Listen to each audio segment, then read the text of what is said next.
So Kaleshwaram storage capacity Medigadda 16, Annaram 10, Sundilla 8, so అన్నీ కలిపి 141 టీఎంసీల సామర్థ్యం కాళేశ్వరం ప్రాజెక్టులో ఉంది. అయితే ఇక్కడ కూడా ఇంకా ముందు ఎక్స్ప్లెయిన్ చేస్తా.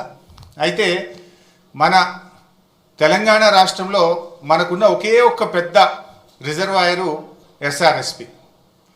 యాక్చువల్గా ఎస్ఆర్ఎస్పి తప్ప మనకు మేజర్గా స్టోరేజ్ కెపాసిటీ లేదు. ఉమ్మడి ఆంధ్రప్రదేశ్లో తెలంగాణలో కట్టిన కల్వకుర్తి కానీ, నెట్టంపాడు కానీ, భీమా కానీ, కోయిల్ సాగర్ కానీ ఏ ప్రాజెక్టులు కూడా రిజర్వాయర్లు కట్టలేదు. కానీ కేసీఆర్ గారు ముందు చూపుతోని ఇంత బ్రహ్మాండంగా 141 టీఎంసీల రిజర్వాయర్లను మరి పెద్ద ఎత్తున 16 రిజర్వాయర్లను రూపకల్పన చేసి వీటన్నిటి కూడా నిర్మించాం. కొంతమంది అంటుంటారు కాళేశ్వరం ప్రాజెక్ట్ కాస్ట్ పెరిగింది. అంతకుముందు వాళ్ళు పెట్టిన ప్రాణహిత చేవెళ్లలో 141 కాదు, కేవలం 11 టీఎంసీల సామర్థ్యం మాత్రమే ఉండేది.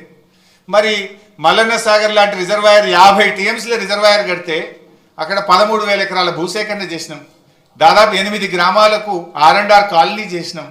మరి అక్కడ ఫారెస్ట్ డిపార్ట్మెంట్ కూడా ఫారెస్ట్ ల్యాండ్ తీసుకొని డబ్బులు కట్టినాం. 50 టీఎంసీల రిజర్వాయర్ కట్టాలంటే డబ్బులు అవసరమైతే ప్రాజెక్ట్ కాస్ట్ పెరుగుతుందా పెరగదా? సో ఇవన్నీ కూడా ఈ కాళేశ్వరం ఇవన్నీ కూడా ఇంటాక్ట్ ఉన్నాయి. All are working.